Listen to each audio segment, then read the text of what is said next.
And we are back, guys. It's been a long time. Welcome back to the Macro Golf Podcast. I am here with Joe, as always, and we have a new, not even guest, a new resident. Jack, how are we doing? How we doing? Nice to be here. Good. We have a lot to talk about, a lot to fill you guys in with, a lot of changes in the company. Joe, do you want to kick us off? Yeah, Jack's dog's going mental, so he's obviously not happy mine. about something. No, it's my dog. Sam's dog's going mental. It's Lucky. Yeah. Jack's She doesn't well like. We've been chatting for about half an hour and no noise has been made, and then as soon as we press record, she's just going fucking mental. I'm all good. Yeah, all good. I'm super excited for this. Like, I think we've just got so much that's happened since we last filmed an episode. We've obviously created loads of changes to the business, loads of changes to the way that we're doing work now, and I'm super excited for us to kick off this new, which I think is going to be a new season, right? We're going to start this as a new season, so this is going to be season 3 of the pod, and we're going to dive into some super interesting topics and have some really good conversations. So I'm super excited to get this going, and as always, we don't really have a plan. We're just going to kind of wing it as we go, but we're going to have some great conversations along the way. And actually, I think some of our best conversations have happened when we've just kind of just let loose and gone down different tangents and rabbit holes. So, yeah, looking forward to being back and getting cracking for tonight. Absolutely. So, where shall we get started? Let's go first with Jack. Do you want to give us a bit of an introduction? Who are you? Sure thing. So my name's Jack Seaman. I have just joined Macro Golf as head of golf, which is very exciting. I've actually been working with Joe for a while, probably, I don't know how many years now, Joe? 4?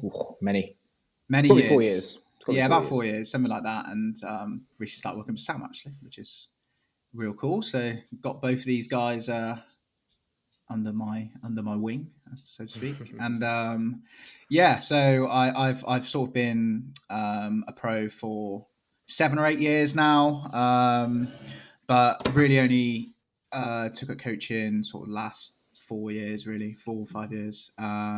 Was playing a lot mini tour stuff before that, trying it out, slogging around, doing that stuff, traveling up and down the country, trying to figure out the game of golf. Learned a lot along the way, and definitely realized while I was doing it that I did have a burning passion towards coaching, and that was definitely what I was, destined to do and love to do it. And just helping people play golf, that's what I love to do, and just how you like to see, golf was getting better and fitter. I have that same passion. Just love to see people getting better. It's a proper joy. Love it. And I gave Jack that exact joy one of the first times we played together, and this would have been about 4 years ago. We were at we were at Ogbourne or Camberwell? Where was it? Ogbourne. Well, the first ever time we played was at Rag Barn, I believe. Oh, Rag Barn. It was actually at Rag Barn. And I remember saying to Jack, I'm struggling with this, and I wish you to say that, because at the time I was doing loads and loads of gym. I felt like I was super strong and powerful, but my golf game definitely was sapping behind. And I wish to say, I wonder if Jack would be able to help me out, because you were hitting it further than anyone I knew at the time. You just absolutely, I think that was like 2021 Jack. That was just a different type of Jack. And I'll share some videos of that type of Jack. When your backswing makes a noise, you're shifting it. And I said, if anyone can spin out, help me with my game, it's going to be this guy. And I'm pretty sure we spent about 5 minutes on the range.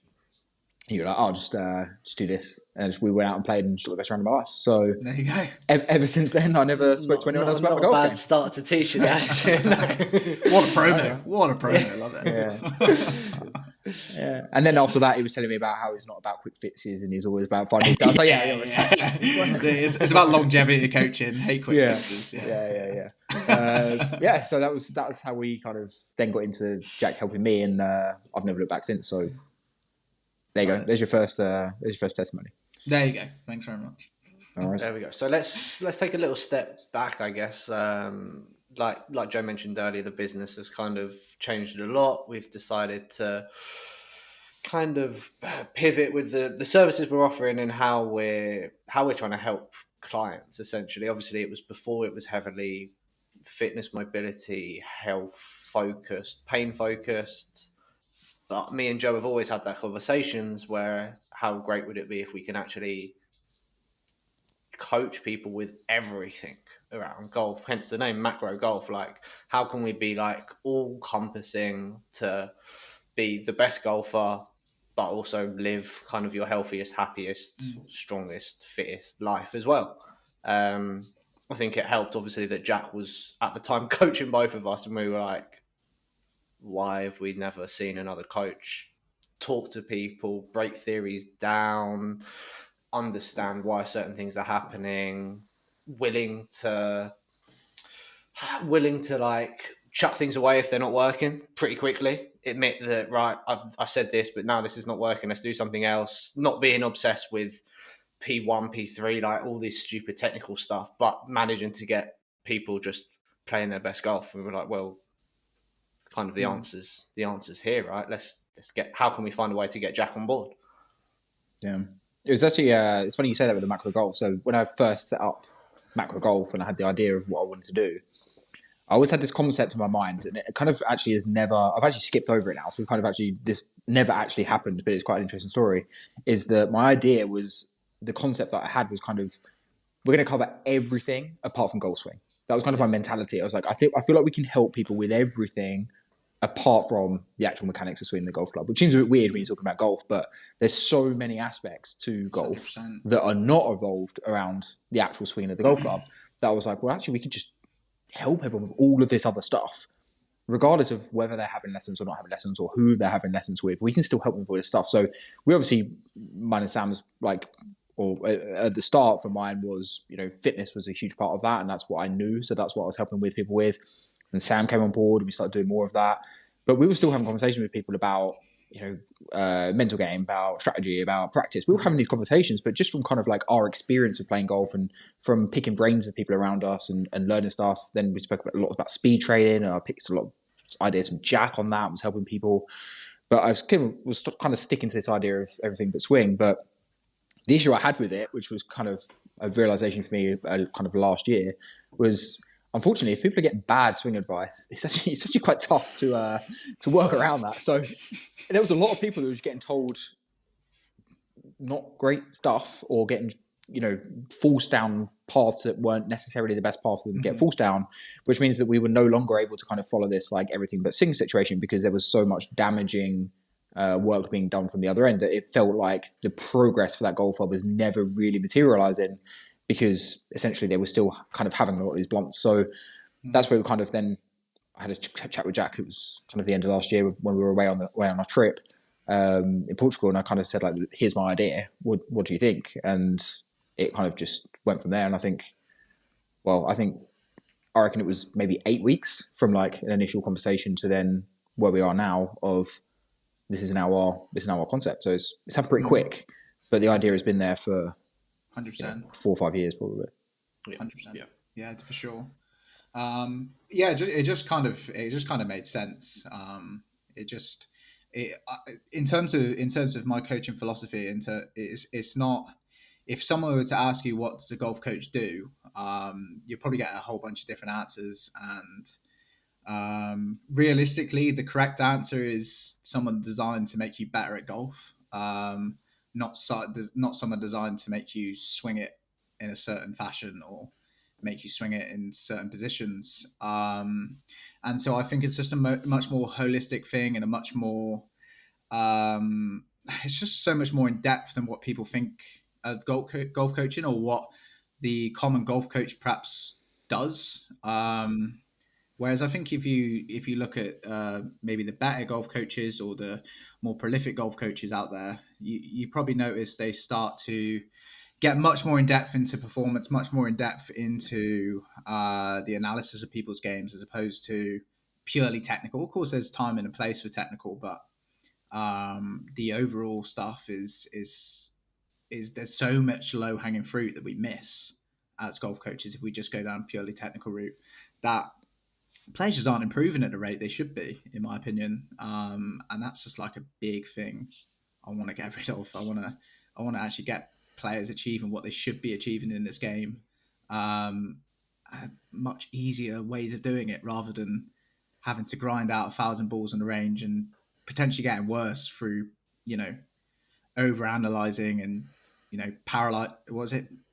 What's the word Uh, Paralysis. saying? Paralysis by analysis. Yeah, you got Paralysis it. by Yeah, analysis. yeah, Yeah, yeah, yeah. 100%, 100%. I Well, mean, it's really interesting. Like I saw a stat that like even where we are now with like golf club technology analyzing swings, launch simulators, all the data points, all the metrics we can get, amateurs aren't getting any better. mhm, Like average scoring over the last 10 years hasn't improved one bit. yeah. So so like where is the breakdown? Like we have all access to kind of everything we Mhm. could do. Why are golfers not getting any better? Like That's it's such a good point, and yeah, I guess, but I mean, I don't have the stats on me, but scoring averages have got lower in certain events on the PGA Tour, so they yeah, can progress through this data. And even though there are longer golf courses, of course, equipment's got longer, and so that plays into it as well. But these guys understand how to use these tools and how to make them effective and not yeah, become paralyzed by using them all the time, right? yeah, Whereas amateurs just sort of get chucked something, get told something, and then all of a sudden forget all of the other important things that come with golf. yeah. They forget that there's actually a golf shot and an outcome at the end of this, and it's not just about where the top of your backswing sits that's going to hit the golf ball, unfortunately. Yeah, So yeah. yeah, it's what that's a great point. Yeah, why are we not improving with all this good data we have? And we must be having more It's lessons as well, right? There's probably more people having golf Probably, lessons now than ever. There's yeah, more, there's more it's people are access hitting the online, driving right? range more than ever. We get those stats as well. well, We've there's got more access access. to You can information. coach. You Yeah, can have a coach wherever you want in the world. So like, Mhm. there's so much less barriers to entry. It's a lot more affordable now with more driving ranges everywhere. Like we've got all these indoor golf places. Like there's almost no excuse to. endless YouTube videos, endless online Well, now we're getting down to the reports. problem. Could that could be the issue? That Yeah. Yeah, could let's be not. the Let's issue. maybe we'll park that one.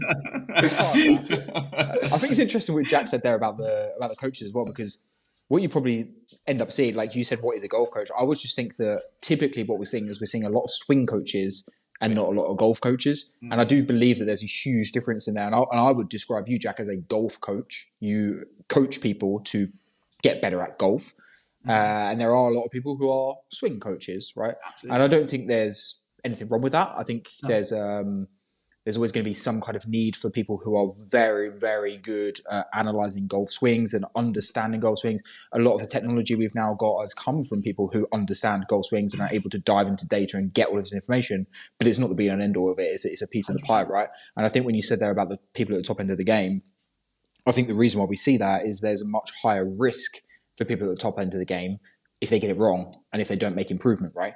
The risk of the financial downfall if they get it wrong or if they don't improve by these 1%, they lose their card, right? Essentially, it's that fine margin where for the normal guy going and seeing his coach, if he doesn't then play that well at the weekend, there's no real backfall for that guy, right? He's probably paid for 10 lessons already.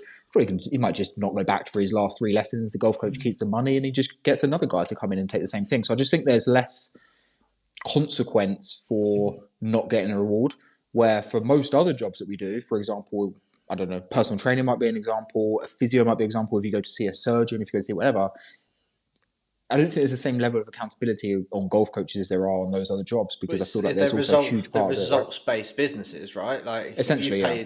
if you've paid a surgeon or a physio to fix an issue, you're not going to still be working with them 5 years.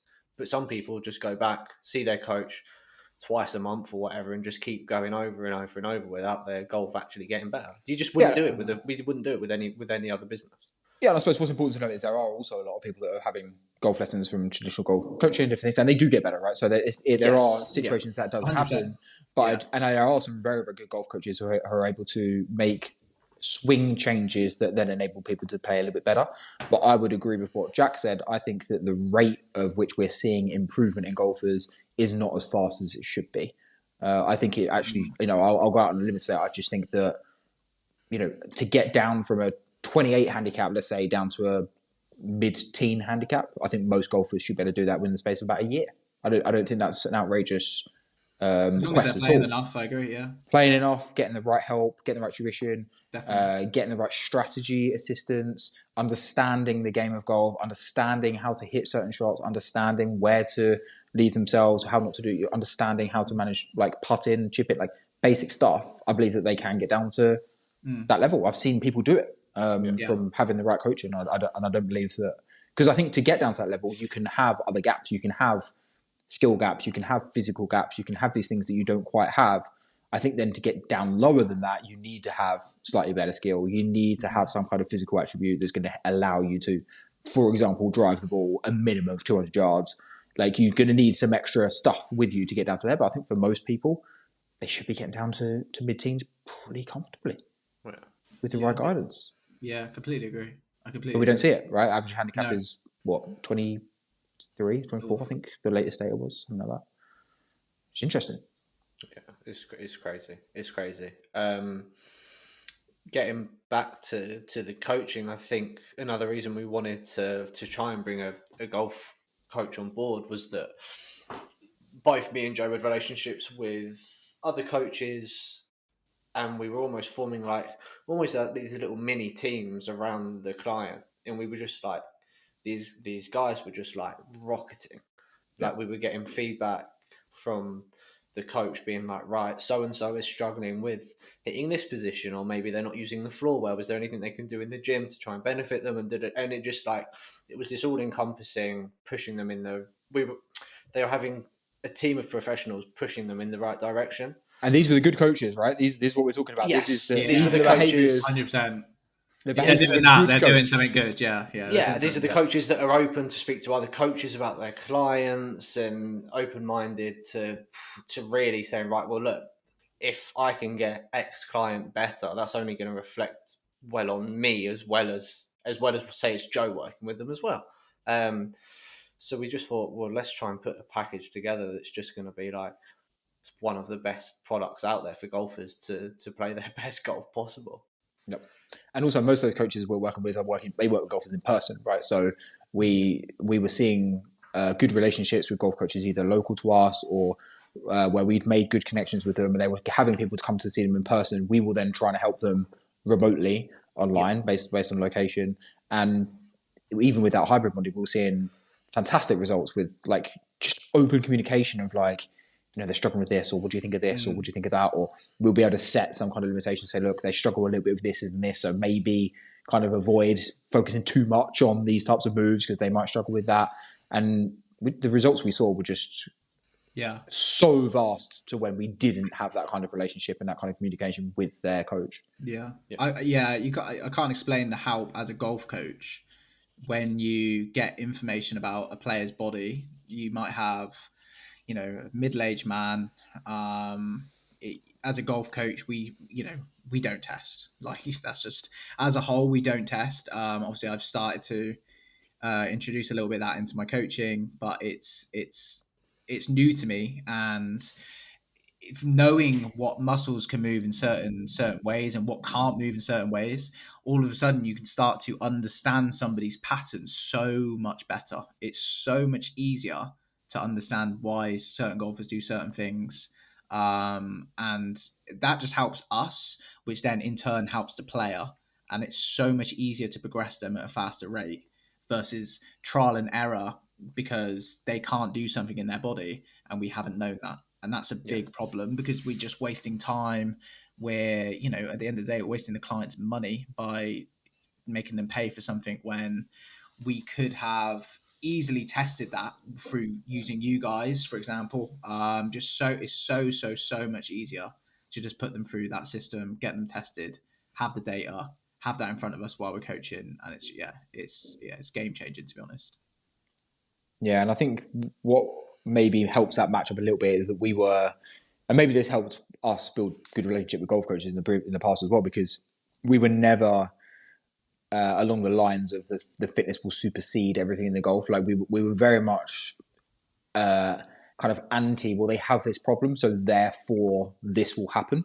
and we were very much more lines of, okay, they have these restrictions, they have these problems, so they might just have these types of tendencies, or they might just find it a little bit harder to do this. It doesn't mean they're never going to be able to do it, but it just might be a little bit more difficult for you to get them rotating properly. It might be a little bit more difficult for you to get them to maintain posture, little things like that. But I think what allows now the golf coach to understand is, well, it might be the reason why certain drills or certain moves they try and get, they almost feel like they're banging their head against a brick wall. They just feel like they can't make a breakthrough with that player. And having this data and having this information, hopefully, just stops both the coach and the player, like just banging their head against a brick wall, being like, or the player think there's something wrong with them. I mean, there is something wrong with them, but like not in that type of way. But in terms of like, they think that there's a golf problem, but it's actually like your body just doesn't move in that way. Like, you're just not very good at doing that. So let's find another way. Let's find a workaround. Let's find a adaptation. Let's find some kind of conversation to make this more functional for you and get your move a little bit more repeatable. Yeah. I think Jack kind of hit the nail on the head there with saying like it just streamlines it a little bit, rather than the golf coach having to try 20 different feels to get something, or 20 different, as we like to call, blueprints, which we'll get onto later in the podcast, like different setups and different things. They can go, right, well, I know he struggles with external rotation in his right shoulder. I'm not going to try and get him into a Y position. Let's try this straight away. And like, hopefully that's just speed things up. And like, I'm sure you'll agree, Jack, as many like quick, easy wins as you can get with, especially like new clients, to them feeling like their golf swing is changing, they're going to be like, right, they're way more likely to stick to what you're saying and feel maybe down the line like a little bit more accepting of trying new things. Whereas you must get it now where like you must get some really stubborn golfers that are like, well, I don't want to do this, I'm not going to change this, I'm not going to change that, but I want a better outcome. And it's like, well, let's work backwards. That's fairly common, to be honest. But you tend to notice that most players are pretty willing to change things. Most golfers are there to improve, or at least try to improve at the very least. Obviously, you get the odd guy who just sort of just there to fill up some time, but that's that's okay too. That's okay. I'm there for a chat as well. So let's talk about a little bit how you like to coach, Jack, because I think me and Joe have spoken about this with you and both without you about like this kind of blueprint model. And it's a word that I'm not going to overtalk here. I really want you to try and explain it before I butcher it. But like, how do you work with golfers to find their blueprint? What even is that? Like, talk to me from the start here.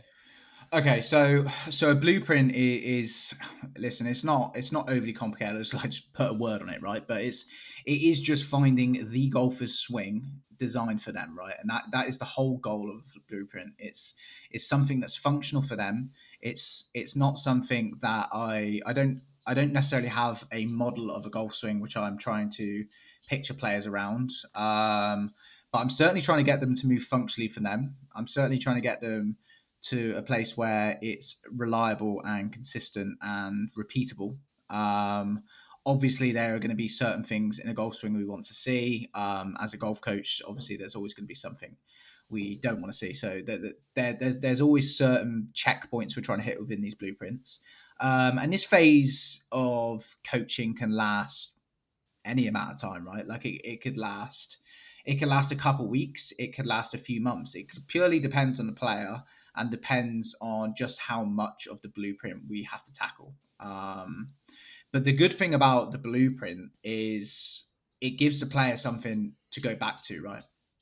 It gives the players something, checkpoints they can go back to, and they can tick off, and they can film, and they can send videos to me and be like, am I hitting this? And I can start to give drills at certain parts of their checkpoint. For example, people, certain players might have lead arm struggles, where they don't have certain lead arm depth, and we'll have a drill in which will include into a training schedule, which they do in all their practice scenes with different. So they might have different drills at different points in the range session to master different things in the blueprint, and that's a really good way of keeping on top of that blueprint. because basically the blueprint I don't want to be thought of outside of a rain session. That's the whole goal of everything in terms of my playing philosophy.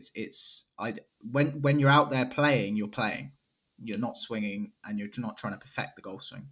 You're trying to plain and simply hit golf shots, hit targets, commit to what you're doing. Yes, you might have slight feels on the day, but we're definitely not trying to work on our golf swing. We're out there, so the work's definitely done off the golf course on blueprint, and then purely that should hopefully embed a little bit. Obviously, it's very difficult to get actual muscle memory in the golf swing, because we'll always go back to tendencies. So we'll have to maybe have slight feels we take out into golf course, which we can interchange depending on where they are on a day, and have these different options. And it will just help us, stay consistent, because that's the aim of the game, to create consistency, to lower scoring averages. It's not to change everything. I'm definitely not trying to reinvent the wheel when I touch a blueprint. It's what's the player got? What have I got to do to improve the ball flight? How are we going to do that? And what's maybe the simplest way to get there? And quite often that's those processes become a lot quicker when working alongside you guys, and I've got the exercises coming in. They can then work alongside that to improve their blueprint as well. And that's basically the ins and outs of the blueprint. Do you want to give us an example of that, Jack? Because I think I get asked. In fact, I got asked this question a lot before we started doing all of this together, and I didn't know where to send people to get this answer. And I feel like we're slowly getting there now with what we're doing. I still feel like we've got some learning to do as a group. I still feel like we've got some gaps to be filled. As an industry, we've got some gaps to be filled. And I feel like we are hopefully going to start to almost get ahead of the curve with the understanding we're going to have from the way that we're doing it. But one of the questions I got asked multiple times was, how do I know what my best method would be for swinging a golf club, right? People used to say like, oh, how do I know what I should be doing? Should I be focusing on this? Should I be how do I know what my best solution would be, right? And I suppose that's what we're getting onto with the blueprint. We're trying to understand a little bit more about what your tendencies are. We're starting to understand a little bit more physically in terms of where you have strengths. How do you produce power? What restrictions might you have? What is your kind of baseline athletic motion? And then we're trying to work on what you're currently doing in the golf swing, and then we're trying to map it all together to kind of build this blueprint, right? Do you feel like we're almost there in terms of understanding that, for example, some people might have tendencies or strengths in, for example, one arm more than the other arm, or they might have way that they create forces? I'm thinking of myself as I'm asking you this, so feel free to use me as the example. But do you feel like we've almost got there? And can you give us an example of if someone was to come in and almost be like, how do I know what my best way to swing a golf club would be? Like, are we almost to the point of getting that understanding?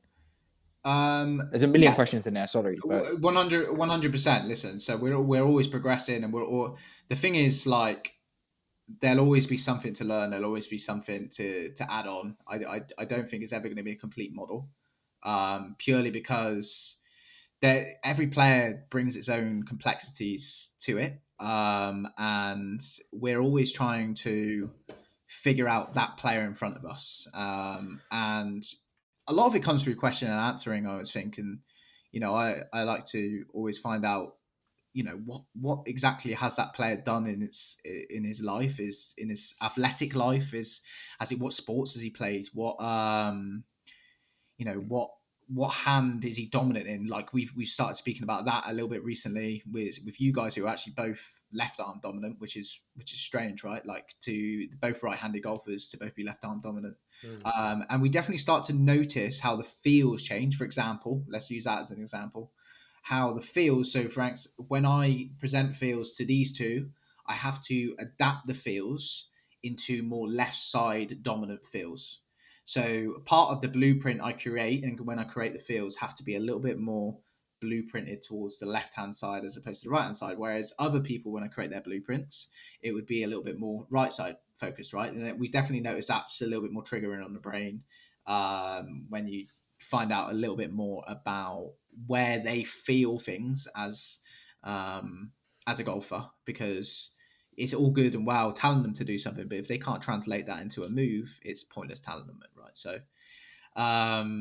yeah, it's a difficult question because I feel like we're pretty close. We're pretty close with being all the way there. Yeah, I agree.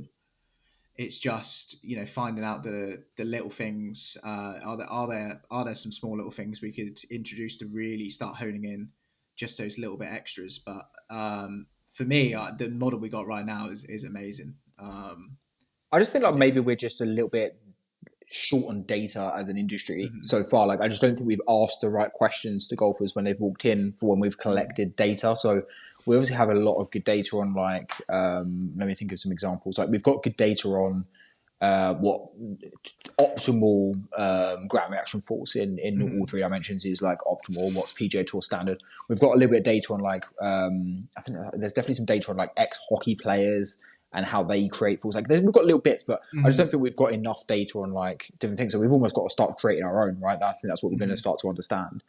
But what I think is interesting, what you said there, and especially this comes back to me, I've noticed a difference in my game probably over the last like 3 or 4 months, that now I've started to try and force myself to actually develop more strength and more feels in the right arm, being left arm dominant. So making some swings right hand only, making some chips right hand only, and actually have started to develop some feels into my right hand.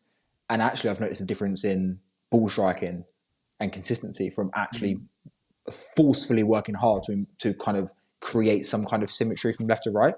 Yeah. Because I spoke to you and you were like, well, you should really be able to kind of stand up there and pitch with your left hand and pitch with your right hand, right? You used to do it when you were a kid. It's a skill that you developed when you were young.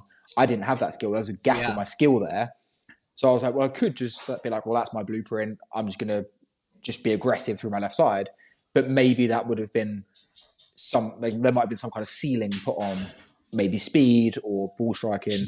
So I think it's understanding that we have tendencies, we have strengths, we have weaknesses.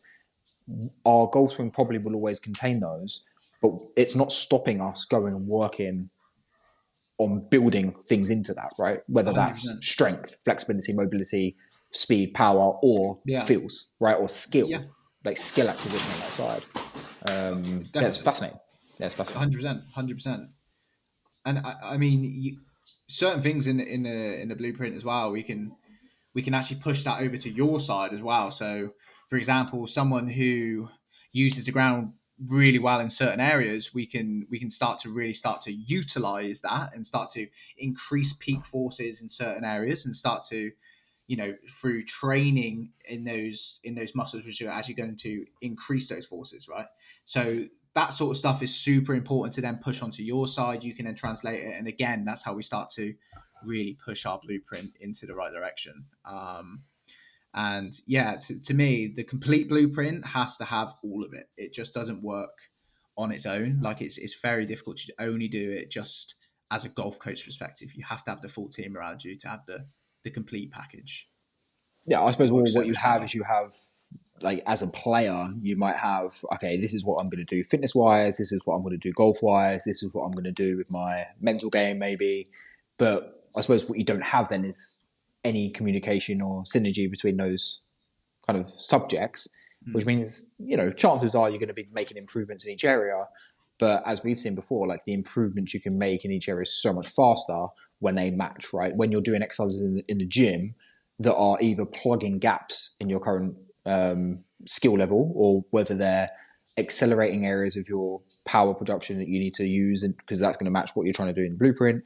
We've got a client that we work together for a while now who had a specific moves in his golf swing. We've managed to actually find some gym exercises that allow him to start to understand how to produce power in a slightly more efficient way that matches closer to his golf swing, right? Like, we are starting to able to be kind of tie these things together. But again, if I didn't know his golf coach and it wasn't you, that'd be very hard for me to understand that, because I wouldn't have that direct conversation.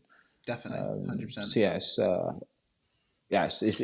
it's completely new in my eyes. I think it's new what we're doing. Yeah, it's very much like a talk of. Oh god, no, go on, Jack. It's very much like a tour coach package, right? Like it's what the guys on tour are getting, and and they're getting that, it's always been seen as like something only tall guys can get. It's multiple coaches covering multiple areas, all working together as one team, and that's so beneficial towards players. And it's just never been available for sort of amateur golfers, and I feel like that's something we're bringing. And I mean, I'd even go quite as far exciting. as saying there's a lot of pros, a lot of tour pros, 100%. a lot of PGA Tour pros who probably have got coaches in all these areas, but they probably also have teams where there's lack of communication. It's very Possibly, hard yeah. to get hold of the golf coach. Depending on who your golf coach is, it's very hard to help you. If you're gonna go see Butch Harmon or George Gankus or one of these guys on tour, it might be quite hard Yeah. for their fitness coach to get hold of them. It might be quite hard for the physio to Potentially, get yeah. hold of them. It might be hard for the mental coach to get hold of them, right? So I think what we're offering here potentially is even easier to have synergy and communication between a group of coaches, unless they're out in the tour truck every week and they can go and grab them. Yeah. I'm specifically kind of talking like Challenge Tour, probably Yeah, Corn sure. Ferry Tour. It's going to be super hard for those guys to have synergy across their coaches, I would have thought. Yeah, for sure. Yeah. Just a question, Jack. Through your coaching / kind of like playing journey, why do you think it is that you are so much more flexible than other coaches out there to not coach every client to have the exact same blueprint or the exact same swing or the exact same shot shape, which we kind of unfortunately are seeing with a lot of lessons Yeah. or not even lessons, like content that's out there and different things like that. Like, what made you a bit more flexible to different to letting, like, for example, Joe swing completely different to me, completely different to like we watched you do a speed session with a load of guys a couple of weeks ago, and like you were giving completely different, almost like contrasting points to Yeah, different 100%. people. Like, and 100%. other coaches just potentially wouldn't do that. Like, how comes? What led you down that road, basically?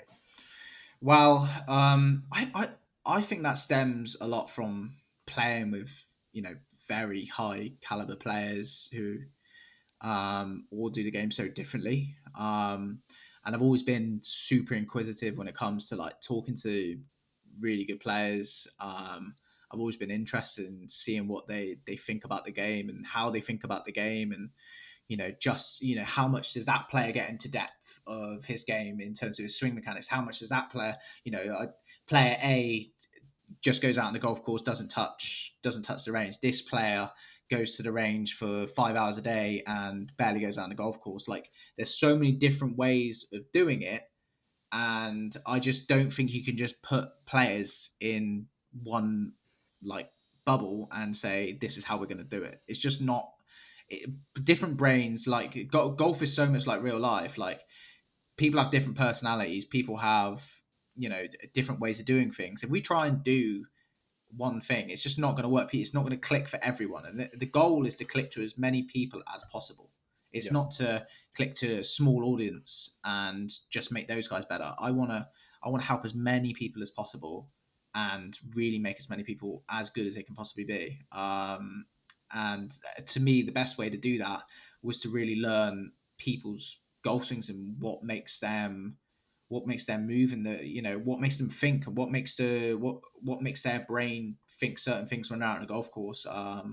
Because it's all good. The blueprint's amazing, and I love the model of the blueprint. But one of the main things I really try to get through to players is just to really understand how their brain works when they are out on the golf course hitting golf shots and out there playing. It's so interesting. It's so contrasting to from one client to the next.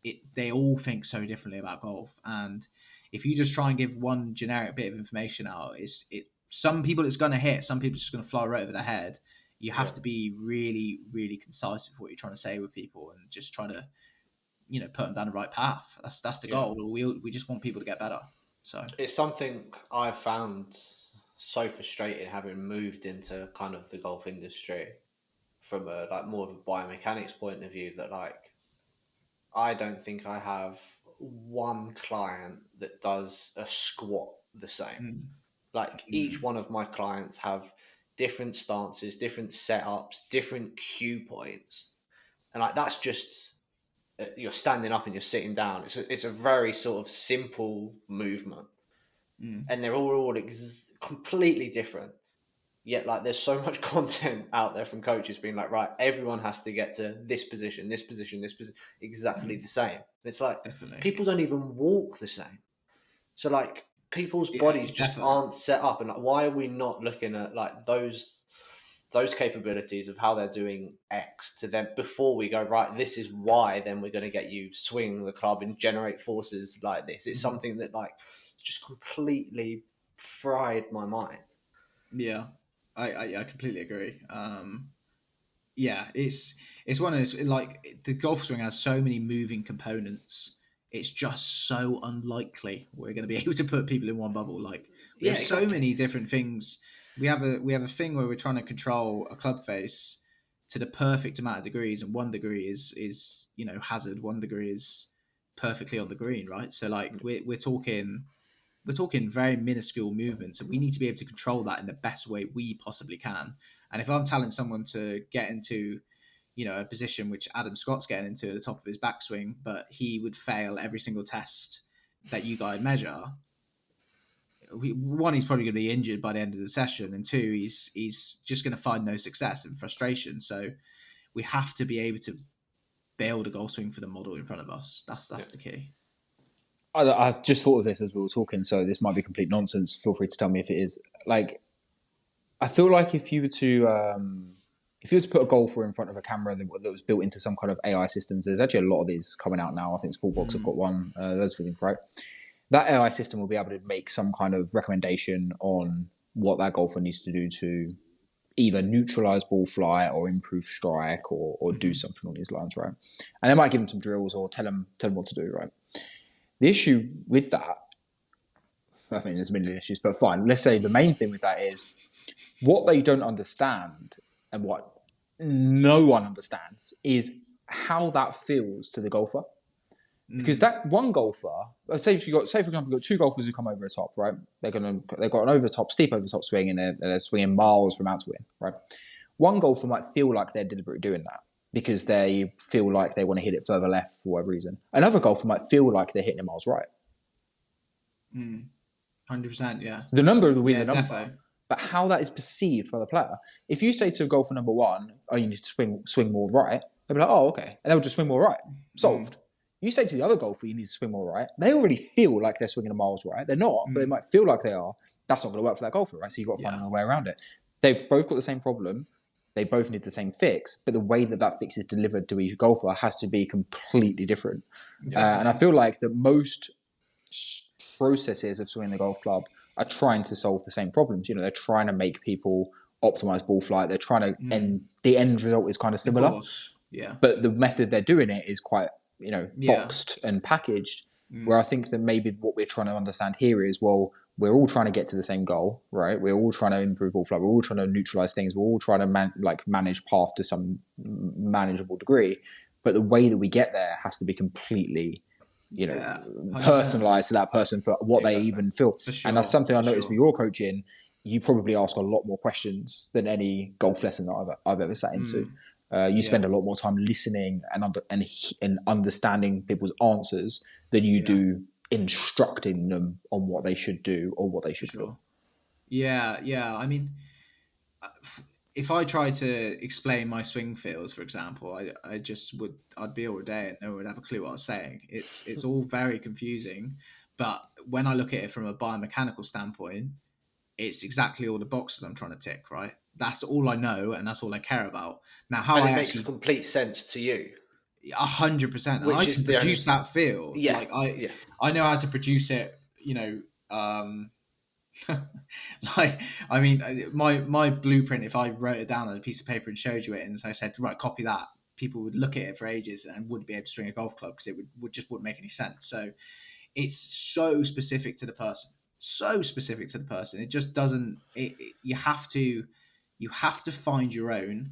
You can give them the move you want them to create. You might want to, change the way the wrist flexes, or you might want to change it into more ulnar deviation, for example, in the wrist. But How are they going to feel that? What are they, what is the most simple way for them to feel that? Trial out a couple of feels, If they can't feel that, you maybe give them a couple others, and then you eventually are going to stumble upon something, and then you're going to form into another feel, and then all of a sudden they have their own feel, which they've now got, and they can take a bit of ownership in that feel. That becomes then part of their sort of database, you could call it, which they can then refer back to in terms of their blueprint, which is super crucial. Because if I just say, right, yeah, you need to, I don't know, let's say you need to add more bow in your wrist, top backswing, they can't really translate that feeling for whatever reason. They're not going to be able to stick to it. They're not going to be able to tell when they're doing it on their own. They need to be able to feel that feeling. Otherwise, it's an absolute waste of time. They need to be able to say, yeah, I felt that. I felt like I did that. And then when they look at it on camera, they say, yeah, I did that, right? Versus just being frustrated all the time when, I'm not there.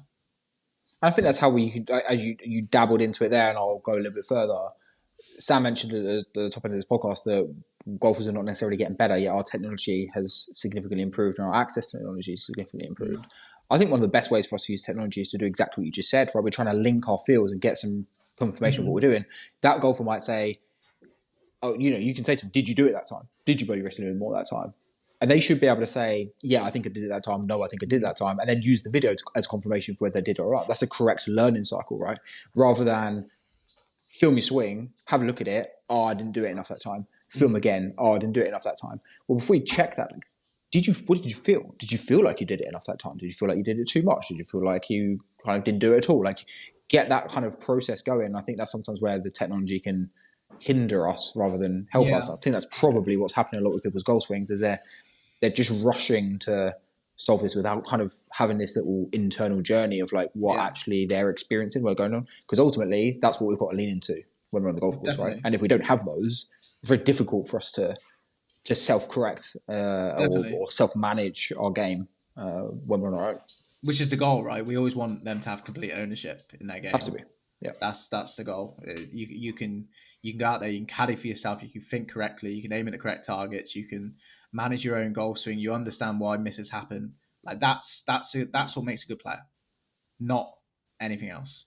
Understanding how to do those things, how to improve statistics, how to get the low-hanging fruits, how to track your statistics. Those are all key things you'll see with great players. They manage their game so much better than your average golfer who just plain and simply will jump around from swing field to swing field and hope for dear life one of them's going to work, right? But they never do.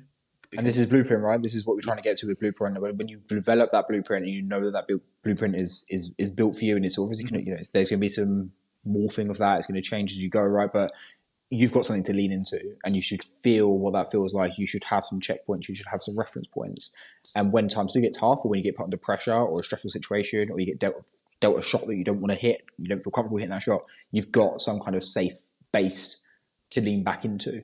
I think that's a super kind of powerful use of the blueprint as well. Yeah, I like it. Yeah. Right, shall we tie things up? We wanted to get this one out, guys, just because, like we said at the start, there's been some huge changes. Jack being on board now opens us up to like thousands more conversations about golf performance, strategy, practice. Like, we've got tons of ideas, me and Joe, basically, and how to pick Jack's brain that we've done with him coaching us. And I think all this content is going to be so valuable to get it out to you guys. But today we just wanted to get out a little bit of a reintroduction, get the new series started, introduce Jack, and now we can really kind of push on and hopefully stuff next time. Yeah, exactly. Really delve into the depths of golf performance, I guess.